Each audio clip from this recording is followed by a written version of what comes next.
Hello and welcome to Retro Reviews, my channel where I review my favorite retro video games of all time, as well as some modern releases I have recently finished. Today I want to talk about a game that I recently finished that I absolutely loved, that I had just such a marvelous experience with, and mostly found out about the game through word of mouth more than anything, and that is Sabotage's Sea of Stars.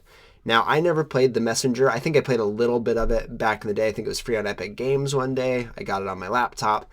Didn't play through the whole thing. It looked very interesting, very fun. I have heard nothing but great things about it, but I never got into it. But Sea of Stars really caught my attention for its visual design, for the mechanics, the classic JRPG mechanics that also mirrored some of my favorite classic JRPGs, and I was just really intrigued by this new game that was going to be coming out. Even more so because it was going to be free on PlayStation Plus Extra, which I happen to have.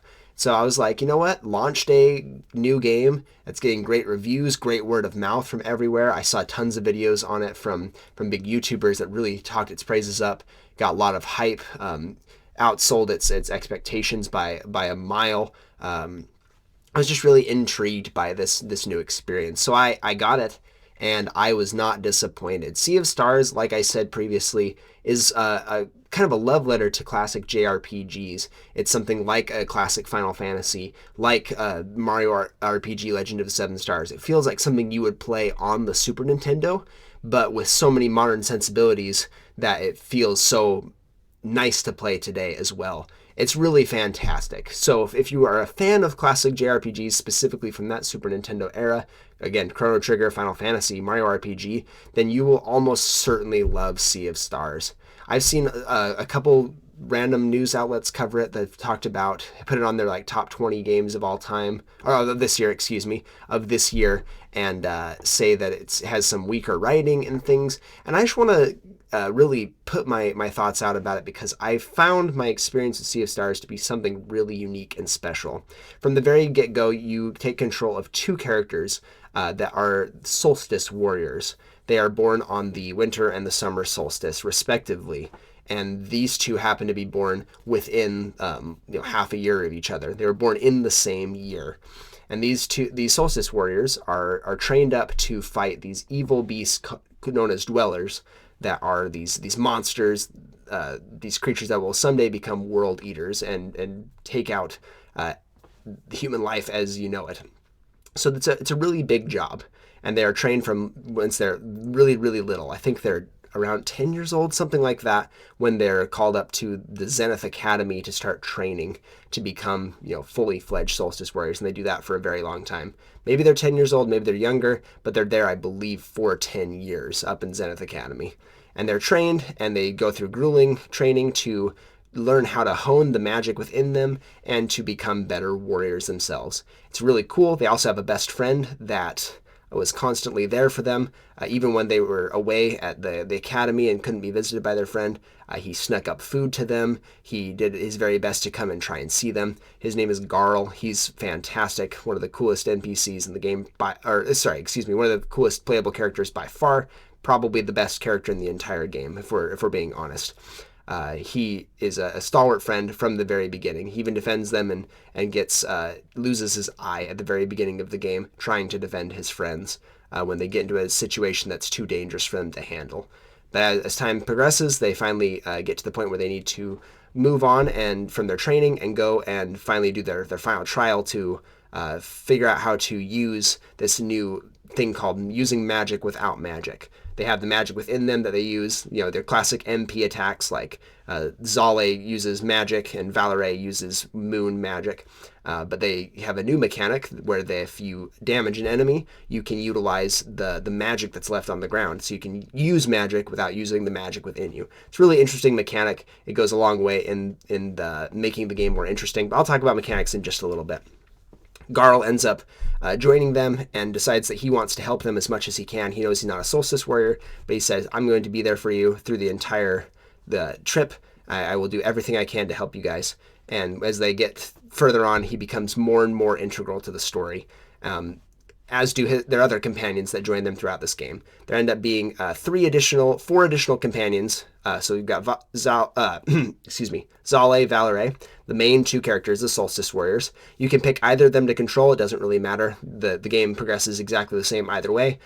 In New Game Plus, I swapped so I could figure out, just if there were any differences. I didn't notice any, nothing perceptible at least. It's just whoever you decide to control. You'll get three other characters outside of Garl. You'll get Garl as your first one. You'll get an assassin. You'll get an alchemist, and then you'll get this really cool late game guy that's fantastic as well. I won't spoil anything because he's a really unique character, really fun character to play as well. I will try and avoid spoilers since this game is so new. I will talk about it in mostly general terms, give just a basic things as we go along. I don't think anything I've said so far has really revealed much about the story, so I think you should be okay. So as you progress throughout this game, you have the standard RPG tropes. It actually leans into them. Even in some of the dialogue, there's a character that you run into, an NPC, that will talk about RPG tropes, asking you if any of them have happened throughout your story. It's quite comical. I love that it's self-aware. It adds a lot of levity to the game because there are a lot of heavy themes that go along with this game. You have Garl, your faithful companion that tries to keep things light, is always positive, but the weight of the Solstice Warrior mantle, it really weighs on the characters. But fortunately, he's there to help pick them up, as well as their other friends they meet along the way. They have to deal with some incredibly hard things. They have all sorts of loss. They have some terrible adversaries to fight. There's classic tropes with betrayals and things that just challenge them the entire way through their journey and their story. And it's fantastic. I think the writing is actually top notch. I think the only thing that could really elevate this is if we had some voice acting. I get why they don't. Again, this is like a classic RPG. They didn't have like a ton of money to work with on this budget. I think they used all that they could, and they had some left over, and they were able to create cutscenes for this game, and which are gorgeous. They're like almost comic book style little cutscenes that happen at various points throughout the game. They're fantastic. The budget clearly wasn't going to be big enough, and it wouldn't have made as much sense to have voice acting. That's the only thing I really think that could have elevated this at all, because the dialogue is fantastic. I cared about these characters, each and every one of them, from start to finish. I met them, I learned about them, I learned their story, I learned their background, I tried to figure out how I could help them, and it just is really a beautiful thing throughout the entirety of the game. I highly recommend the story. I think it's out of this world good. I've seen some things saying it's a weaker story, that this is like baby's first RPG type thing, and I disagree. I think it's fantastic. I've played quite a few RPGs at this point, and I really love the story. I think they nailed it right on the head. I think especially with the story, the mechanics of the game really are fantastic. It's a turn-based RPG like you'd expect from the classic SNES era, but it has more action involved as well, like Mario RPG specifically. You have timed attacks that will do bonus damage to your attack, or do a secondary attack, or keep a combo going longer. And the same thing with blocking. If you time a block, you take reduced damage with a specific relic that you get for New Game Plus. For the only trophy that you have to use New Game Plus for, there's a relic that you can turn on, one of these like side things that you can pick up throughout the game that changes the game in various ways, that will decrease your health to 95% of your health. But if you block things, you only take 1 damage. Really cool. Relics are really interesting. They do things from making the game super easy and like you just play it for the story mode, to actually super challenging, like the relic I just talked about, and to anywhere in between. They can be picked up at various points throughout the game, and they change the game in meaningful ways that make it really fun. I like the relic system. I think it's really, really fantastic. There's also tons of side quests to go along with this game that really tie into the main storyline. The more that you do, the more you're rewarded for going out and exploring, which is fantastic. I think the best games do that really well. Side quests feed into the main quest to make it more interesting, make the world feel more alive and connected. And Sea of Stars does that in spades. I really, really love it. But going back to the mechanics, you also have things like a lock system. You'll have enemies that will have little symbols appear above their head, like a little hammer or a sword, that give you blunt or piercing type damage, that if you hit all the counters before their turn becomes, you'll see a turn counter going down. If you break all the counters above their head, they will lose their turn, which is fantastic. You have to strategize how to utilize your characters to the best of their ability so that you can break counters and not take damage. This is especially potent against bosses that have like tons of counters. You have to strategize. Typically, it'll give you enough time to, if you can optimize what you have, to break their locks and stop their turn indefinitely and delay their attacks. They don't always have the little icons above their head, and if they don't, they just tick down and they'll attack you normally. But there is even an ability from one of your characters that lets you take the clock go back a little bit on a couple of the characters actually. If you attack them with a special attack, it will make their clock go up a couple of ticks. It's fantastic. There's tons of fun mini games to do as well. There's a whole board game type thing that you can do where you play a game called Wheels. That's complex to describe, so I won't even attempt, but it's a really fun game, and there are champions in various areas, and if you can beat all of them, you can challenge the person who made the game originally. It's a really fun side quest that you can just find randomly throughout the world. I really love the Wheels game. I actually got pretty engrossed in it as I progressed. I tried to figure out the best combinations of characters that you can use. It was a whole lot of fun. So this is all to say that there's a lot of depth that goes into Sea of Stars. The game mechanics are fantastic. The like platforming in the world feels really fluid and nice. It feels like what you remember about SNES RPGs, but with so much more polish. I'm certain Mario RPG did not feel as fluid or smooth as Sea of Stars is. It's also much more visually appealing, but I think it's a great representation of the rose-tinted glasses that we have for those old games. It does everything that you feel like it did back in the day, and I love that so much. Sea of Stars is just a phenomenal experience. Like I said, I won't spoil the storyline or any of the later game things at all, because this is something that demands to be played by yourself and experienced by yourself. The game can be fully completed in one go through. Even after being the final boss, you're able to go back and explore the world, so you don't have to worry about missing anything. There's no point of no return in this game. There's only one trophy that cannot be obtained in the main storyline. At least I don't think it can be obtained. And that's the one I talked about earlier, using the Artful Gambit relic that reduces your HP to 95%. And then you have to beat 10 bosses while using that Artful Gambit relic.